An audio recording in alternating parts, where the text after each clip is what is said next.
તો ભવનાથ મહાશિવરાત્રિની મેળામાં મુખ્યમંત્રી ભૂપેન્દ્ર પટેલ પણ ઉપસ્થિત રહેશે। મુખ્યમંત્રી શિવને શીશ ઝુકાવી સાધુઓના આશીર્વાદ લેશે। નાયબ મુખ્યમંત્રી હર્ષ સંઘવી પણ મુલાકાત લેશે। તો હર્ષ સંઘવી રવાડી દર્શનમાં પણ હાજર રહેશે।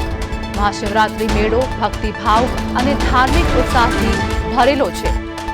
વહેલી સવારથી જ શિવ મંદિરોમાં ભક્તોનું ઘોડાપુર જોવા મળી રહ્યું છે। સોમનાથમાં મહાશિવરાત્રિની ભવ્ય ઉજવણી જોવા મળી છે, જેમાં મુક્તેશ્વર મહાદેવ મંદિરે પણ ભસ્મ આરતી હર હર મહાદેવના નાદ સાથે જ મંદિરો પણ ગુંજી ઉઠ્યા છે।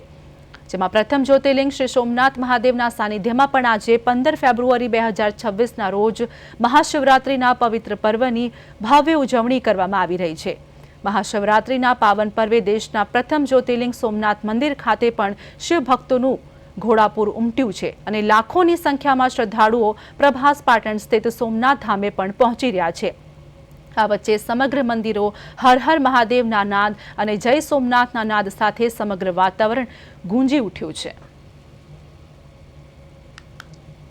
દીવોત્સવ આવતીકાલે એટલે મહાવદ તેરસ